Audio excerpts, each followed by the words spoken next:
Assalamualaikum students. Welcome back with yet another lecture in our CSS Accounting Past Paper lecture series. And today we will be discussing question number 8 of 2009 exam, uh, which is paper 1. Of course, cost accounting जिसका question number 8 है वो हम discuss करेंगे. और ये question जी है labour variance से related. ठीक हो गया. ऑफ कोर्स लेबर वेरिएंसेस वगैरह के फॉर्मूलाज आपको पता हो तो ये इजी होता है, लेकिन sometimes questions can be confusing. ठीक है. I mean, how to deconstruct the question and take the values which you will be using in your formulas out and putting them in the formula. That is where the real trick is. So once again, this was a pretty much short question actually, but uh, the trick here was deconstructing the figures given in the question. Okay, so I will flash the question in front of you, and I will recommend that you open this particular question in front of you, so that when I refer back to the question during my lecture, you have that question in front of you. Okay, that will be the easier and more productive way to go. So G, let's start. The following information is gathered from the labor records of बायनमल and खो. ठीक है.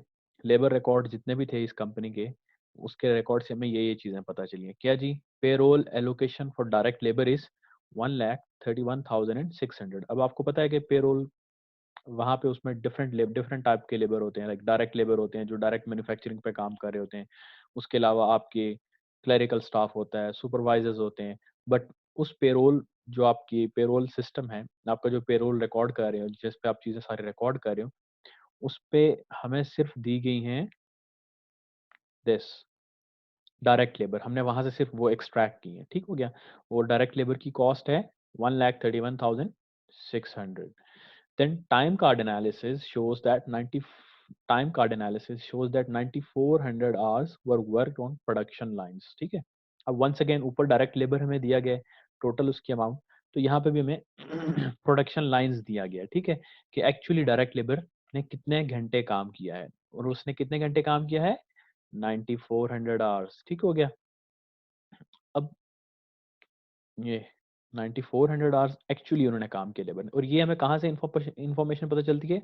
Time card analysis, जहाँ पे basically आपके जो workers होते हैं वो अपना टाइम रिकॉर्ड कर रहे होते हैं. ठीक है. कि कब आए, वो एंट्री कब हुई उनकी फैक्ट्री से, एग्जिट कब हुआ. तो वहां से एनालिसिस हमने जब किया, फिगर्स उठाए, तो हमें पता चला कि जो एक्चुअल हमारी प्रोडक्शन थी उसमें हमें कितने घंटे लगे, 9400 आवर्स लगे. ठीक हो गया.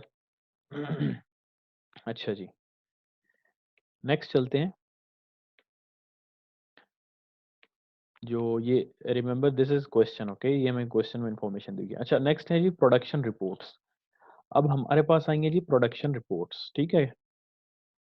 ये चीज़ आ गई. आपको पता है प्रोडक्शन रिपोर्ट्स में हमारी पूरी हमें कॉस्ट बताई गई होती है, कितना हमें कॉस्ट है यूनिट्स बनाने में, कितने यूनिट्स हमने बनाए, कितने हमारे लेबर आवर्स लगे उस पे. ठीक है. वो सारी इन्फॉर्मेशन प्रोडक्शन रिपोर्ट पे होती है. लाइक इन जॉब अकाउंटिंग हम उनको जॉब शीट कहते हैं, लेकिन इन प्रोसेस कॉस्टिंग हम उनको कॉस्ट ऑफ प्रोडक्शन रिपोर्ट या प्रोडक्शन रिपोर्ट कहते हैं. ठीक हो गया. सो उसमें हमसे उससे हमें पता चल रहा है कि हमने टोटल इस पीरियड में कितने यूनिट्स बनाए हैं, 4500 यूनिट्स बनाए हैं. ठीक हो गया. रिमेंबर 4500 यूनिट्स बनाए हैं, और उसमें हमें कितने घंटे लगे हैं, 9400 आवर्स लगे हैं. ठीक है. ये सारा एक्चुअल डाटा है. और हमें एक्चुअल कॉस्ट कितनी हमने इनकर की है, 1,31,900. सो इतने पीरियड, इतने हमने यूनिट्स बनाए. और हमने जो एस्टिमेट था, हमारा बजट था, वो क्या था कि हमने हमारे एक यूनिट पे हमने कितने लेबर आवर्स लगाने हैं, 2 घंटे. ठीक हो गया. हमने जो बजट ऑफ कोर्स हम शुरू में बनाते हैं कॉस्टिंग में, उसमें हमने ये एस्टिमेट किया हुआ था कि एक यूनिट बनाने में हमारे 2 घंटे लगेंगे. ठीक हो गया. और जो हमारा लेबर रेट होगा, लाइक हम जो हमारे वर्कर्स हैं उनको हम क्या लेबर रेट पे करेंगे, 15 रुपीज पर आवर. ठीक है. हम उनको 15 रुपीज पर आवर पे करेंगे. सो यहाँ से अब देखें कि हमने जो एक्चुअल हमारे 9400 आवर्स लगे हैं, ठीक है, 4500 यूनिट्स बनाने में. तो हमने बजट शुरू में कितना किया था कि हमारे इस प्रोडक्शन में 4500 यूनिट्स हम जो बनाएंगे, इसमें हमारे कितने घंटे लगेंगे. वो सिंपली हम 4500 को मल्टीप्लाई कर देंगे 2 से. तो ये हमारे पास नंबर ऑफ आवर्स आ जाएंगे. और ये कितने होंगे जी number of hours, 4500 multiply by 2, 9000. ठीक हो गया। तो हमने बजट किया था कि 9000 घंटे लगेंगे हमें, ठीक है, लेकिन एक्चुअली हमने कितने घंटे लगाए, 9400 आवर्स, ठीक हो गया। अच्छा, लेट्स मूव फॉरवर्ड, आगे चलते हैं। ये तो अभी हमारा क्वेश्चन ही कंटिन्यू है बेसिकली। हाँ, तो अब हमने कैलकुलेट क्या करना है, लेबर वेरिएंसेस। अब लेबर वेरिएंसेस ऑफ कोर्स आप एग्जाम में जाएं तो प्रॉब्ली आप सिंपली मल्टीप्लाई कर दो। आप बजटेड जो आपकी 4500 units multiply by 2 multiply by 15 करोगे तो आपका बजट आ जाएगा, माइनस आप एक्चुअल कॉस्ट जितनी आपको इनकर करनी पड़ी जो कि थी ये 1,31,500, माइनस कर दो, आपको टोटल लेबर वेरिएंस आ जाएगा। बट हमने लेबर वेरिएंसेस कैलकुलेट करने, ठीक है, और लेबर वेरिएंस में दो तरह के लेबर वेरिएंस होते हैं, हम आगे चल के देखेंगे। लेबर रेट वेरिएंस होता है पहला, ठीक है।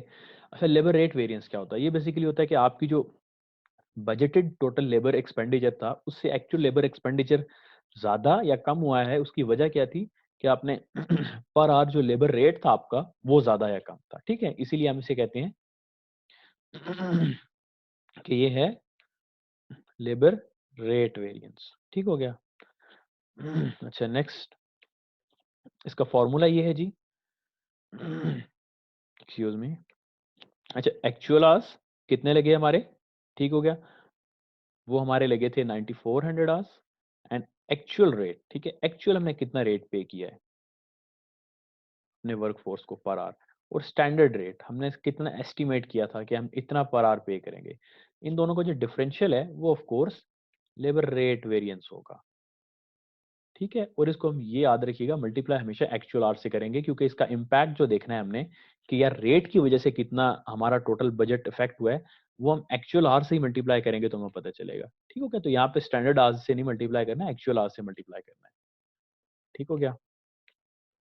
अच्छा, देन लेबर वेरिएंस का सेकंड पार्ट क्या होता है, लेबर एफिशिएंसी वेरिएंस। अच्छा, ये होता है कि जी हमारी बजटेड कॉस्ट जो थी लेबर की उससे एक्चुअल कॉस्ट हमारी ज्यादा या कम हुई है, उसकी वजह क्या थी। इसमें ये है कि जी हमारी इसकी वजह ये है, इसकी वजह रेट नहीं होती, इसकी वजह ये होती है कि प्रॉब्ली एक यूनिट में हमने एस्टिमेट किया था कि 2 घंटे लगेंगे एक वर्कर के, लेकिन उसने शायद 2.5 आवर्स लगा दिए, तो उसकी एफिशिएंसी कम थी जिसकी वजह से हमारे लेबर कॉस्ट बढ़ गई, ठीक हो गया। तो ये फॉर्मूला है इसका, ये फॉर्मूला अपने इसमें याद रखने के एक्चुअल आवर्स कितने लगे एक यूनिट बनाने में, और स्टैंडर्ड आवर्स हमने बजट कितने किए हुए थे कितने लगेंगे, उनका जो डिफरेंशियल है उसको हम स्टैंडर्ड रेट से मल्टीप्लाई करेंगे, ठीक हो गया। तो याद रखिएगा यहाँ पे स्टैंडर्ड रेट से हमने मल्टीप्लाई करना है, जबकि रेट लेबर रेट वेरिएंस में हमने एक्चुअल आवर से मल्टीप्लाई करना है, ठीक है, और यहाँ पे स्टैंडर्ड रेट से मल्टीप्लाई करना है।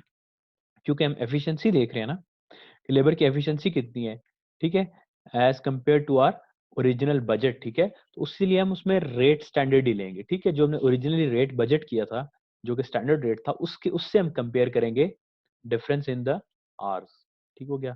तो आई होप ये फॉर्मूलाज आपको थोड़े क्लियर हो गए होंगे। अब हम एक्चुअल क्वेश्चन की तरफ चलते हैं। सो एक्चुअल आवर्स 9400 गिवन है हमें, ठीक हो गया, क्वेश्चन में गिवन है हमें एक्चुअल आवर्स, ठीक हो गया। अच्छा, एक्चुअल रेट क्या है वो हमने कैसे कैलकुलेट करना है, हमें स्टैंडर्ड रेट देख हम आगे देखेंगे कि वो क्या है, लेकिन एक्चुअल रेट कैसे हम कैलकुलेट करेंगे। हमारे टोटल एक्सपेंडिचर कितना था लेबर का, 1,31,600, उसको हमने एक्चुअल आवर से डिवाइड करेंगे, जब हमारा जितना खर्चा हुआ है लेबर पे उसको हम डिवाइड कर देंगे टोटल घंटे जितने मिलेंगे, ठीक है, उतने यूनिट्स बनाने में, तो हमारे पास क्या आ जाएगा, एक्चुअल रेट आ जाएगा जो कि बनता है ₹14 पर आवर, ठीक हो गया। अच्छा, now standard hours for actual production, ये तो हो गए थे जी हमारे पास actual hours for actual production. Remember हमने एक्चुअल प्रोडक्शन की थी 4500, और उस पे हमारे एक्चुअल आवर्स कितने लगे थे 9400 जो कि क्वेश्चन में दिए गए थे। अब हमने कैलकुलेट करने के एक्चुअल प्रोडक्शन पे स्टैंडर्ड आवर्स कितने लगे हैं, ठीक है, स्टैंडर्ड आवर्स जो हमने अगर जितना शुरू में बजट किया था अगर उसी के हिसाब से हम प्रोडक्शन करते, उसी के हिसाब से घंटे लगाते तो हमारे कितने लगते, 9000 हमारे घंटे लगते, ना ना कि 9400, क्योंकि हमने स्टैंडर्ड किया था कि एक यूनिट को बनाने में 2 घंटे लग रहे हैं, ठीक है, तो उसको हम एक्चुअल यूनिट से मल्टीप्लाई करेंगे तो हमारे पास आ जाएगा standard hours for actual production, ठीक है, तो ये 9000 आवर्स आ जाएंगे। और स्टैंडर्ड रेट हमें गिवन है क्वेश्चन में, ठीक है, जो कि बनता था, जो कि शुरू में हमें दिया गया था कि यार एक यूनिट एक घंटा जो मजदूर काम करेगा या जो वर्कर काम करेगा उसको हम ₹15 देंगे, जबकि एक्चुअल हमने यहाँ पे अब कैलकुलेट किया है। ठीक है, जो एक्चुअल रेट बना है वो 14 रुपीज 14 पर आवर बना है। ठीक है, तो यहाँ से आप कुछ चीजें देख सकते हैं कि इन टर्म्स ऑफ एफिशिएंसी, ठीक है, हमने बजट किया था कि यार हमें 9,000 घंटे लगेंगे ये बनाने में, लेकिन हमने 9400 आवर्स स्पेंड किए हैं। तो प्रॉब्लम हमारा एफिशिएंसी वेरिएंस आपको थोड़ा सा यहाँ से आइडिया हो जाना चाहिए कि अनफेवरेबल होगा। ठीक है, जबकि हमारा जो रेट है, हमने बजट किया था कि वो 15 होगा पर आवर, लेकिन एक्चुअली वो रेट हमारा कितना होगा, 14 हुआ। ठीक है, तो यहाँ से आपको आइडिया हो जाना चाहिए कि हमारा जो लेबर रेट वेरिएंस है वो फेवरेबल होगा। ठीक है, हम इसको आगे जाके कंफर्म भी करेंगे एक कैलकुलेशन से, बट यहाँ से आपको चीजें क्लियर हो जानी चाहिए। अच्छा, लेबर रेट वेरिएंस की तरफ चलते हैं। रिमेंबर हमने क्या कहा था कि ये क्या होगा, वीडियो पॉज करके दोबारा इसको सोचिए, क्या होगा लेबर रेट वेरिएंस हमारा, पॉजिटिव फेवरेबल होगा, क्योंकि 15 हमने एस्टिमेट किया था लेकिन हमें एक्चुअली 14 घंटे लगे पर आवर, 14 रुपीज हमने पे किया पर आवर। ठीक हो गया। सो ये फॉर्मूला हम पहले भी डिस्कस कर चुके हैं लेबर रेट वेरिएंस का। एक्चुअल आवर्स हमें कितने लगे उसको हम रेट डिफरेंशियल से मल्टीप्लाई करते हैं। रिमेंबर रेट डिफरेंशियल ये है। ठीक है, actual rate minus standard rate. हमने एस्टिमेट किया था जो रेट, और हमने जो एक्चुअली पे किया है, जिसको हम रेट डिफरेंशियल कहते हैं। ठीक हो गया। तो ये हमने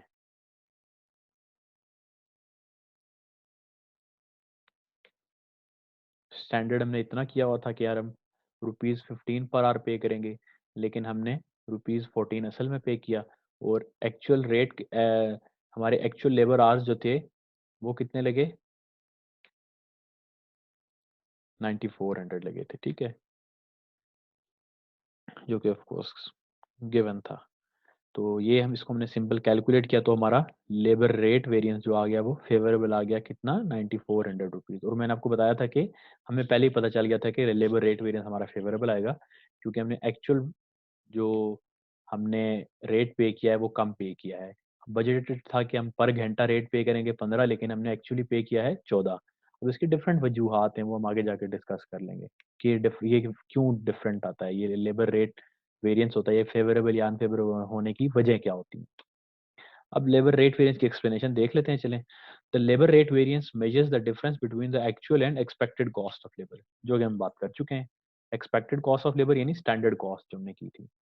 An unfavorable variance means that an unfavorable variance means that cost of labor was more expensive than anticipated. ठीक है, while a favorable variance indicates that the cost of labor was less expensive than planned. ठीक है, ठीक हो गया। ये इसकी explanation हो गई। Of course we can go in more depth about it, लेकिन आपको एटलीस्ट, हाँ, एग्जाम में हमसे इस क्वेश्चन में हमसे नहीं पूछा गया एक्सप्लेनेशन, तो इसलिए एक हम बस एक सरफेस लेवल पे ही मैं इसको बता देता हूँ कि ये आप इसको इस तरह एक 1-2 लाइनर बता सकते हैं अगर वो पूछेगा, लेकिन आप उसको जितनी डिटेल में जाना चाहें वो आप जा सकते हैं। लेबर एफिशिएंसी वेरिएंस हम कैलकुलेट कर लेते हैं। इसका जी फॉर्मूला यही था जो मैंने बताया था कि actual hours minus standard hours for actual production. This is very important. Labour efficiency के लिए हम स्टैंडर्ड रेट यूज करेंगे, और एक्चुअल में हमें कितना घंटे लगे, एफिशिएंसी रिमेंबर डिनोट्स कि हमने काम जल्दी किया है या देर से किया है, तो hours minus standard hours for actual production. ये चीज इंपॉर्टेंट है। ठीक है, इसका मतलब क्या है कि यार हमने एफिशिएंसी कैसे मेजर करनी है, हमें असल में कितने घंटे लगे वो हम ये देखेंगे एक्चुअल आवर्स, और हमने जो एक्चुअल प्रोडक्शन की है उस पे स्टैंडर्ड आवर्स कितने लगने चाहिए थे अकॉर्डिंग टू आवर बजट। ठीक हो गया, ये चीज हो गई। अब इन दोनों का जो डिफरेंशियल आएगा ऑफ कोर्स वो एफिशिएंसी आएगी इन टर्म्स ऑफ आवर्स, लेकिन जब उसको हम स्टैंडर्ड रेट से मल्टीप्लाई कर देंगे तो इन टर्म्स ऑफ अमाउंट हमारे पास आ जाएगा। ठीक हो गया। तो लेट्स मूव ऑन। अच्छा जी, एक्चुअल आवर्स हमारे पास 9400 थे। ठीक हो गया, जो गिवन था क्वेश्चन में। और standard hours for actual production हमारे पास 9000 थे। वो हमारे पास कैसे आए थे जी, क्योंकि एक्चुअल प्रोडक्शन जो थी हमारी 4500 थी, और हमारे स्टैंडर्ड आवर्स जो थे वो 2 घंटे लग रहे थे 1 यूनिट प्रोड्यूस करने में। So standard hours for actual production हमारी होगी 9000 की। इन दोनों का जो डिफरेंशियल आया वो आया 400, और 400 आवर्स का डिफरेंशियल को हम रेट से मल्टीप्लाई कर देंगे 15 से, तो हमारे पास 6000 अनफेवरेबल वेरिएंस आ जाएगा। ठीक हो गया। सो लेबर एफिशिएंसी वेरिएंस हमारा 6000 अनफेवरेबल है, जो कि हमने शुरू में भी बता दिया था। नाउ थोड़ी सी एक्सप्लेनेशन है इसकी। The labour efficiency variance measures the ability to utilise labour in accordance with expectations. ठीक हो गया। हमने जो बजट किया था उसके अकॉर्डिंगली हमने लेबर को यूटिलाइज किया है या नहीं, उतना एफिशिएंटली किया है या नहीं, और इस केस में हमने नहीं किया। The variance is useful for spotlighting those areas in the production process that are using more labor hours than anticipated. Of course, इससे हम वो production processes identify कर सकते हैं जिनमें labor hours budgeted से ज़्यादा लग सकते हैं। उसकी different वजह हो सकती हैं। For example, आपकी labor motivate नहीं है, probably आप you can look into it that your machinery is not efficient, so उसकी वजह से probably labor is not efficient that। और इसके अलावा आप देख सकते हैं, you can look into the आप पेमेंट जो बोनस स्कीम्स हैं उनको देख सकते हैं। You can look into various reasons. This is just a pointer कि आपका लेबर एफिशिएंसी वेरिएंस नेगेटिव क्यों आया है। So an unfavourable variance means that labour efficiency has worsened and a favourable variance means that labour efficiency has increased. So that was it for question जो हमारा था variance analysis labour variance का था। ठीक है, क्वेश्चन नंबर 8 था ये 2019 exam का। तो आई होप जो ओरिजिनली क्वेश्चन था उसको डीकंस्ट्रक्ट करने का आपको थोड़ा बहुत तरीका पता चल गया होगा। उसके बाद अगर वो आप कंस्ट्रक्ट कर लें और वहां से फैक्ट्स एक्सट्रैक्ट कर लें, तो फिर तो सिंपल आपने फॉर्मूलाज ही लगाने हैं, और उस फॉर्मूले में एक दो चीजें आपने याद रखनी है, किधर स्टैंडर्ड से मल्टीप्लाई करना है और किधर एक्चुअल से मल्टीप्लाई करना है। अगर आपको ये वीडियो अच्छी लगी है तो आप इस सब्सक्राइब ज़रूर कीजिएगा। मैं और भी वीडियो शेयर करूँगा, और शेयर भी करें अपने फ्रेंड्स के साथ, फेलो एस्पिरेंट्स के साथ, ताकि ज़्यादा से ज़्यादा लोगों को हेल्प मिल सके। और इससे ऑफ कोर्स मेरा भी जो इनकरेजमेंट लेवल है वो बढ़ता रहेगा, और मैं आपसे के साथ चीज़ें शेयर करता जाऊँगा। Thank you. अल्लाह हाफिज़।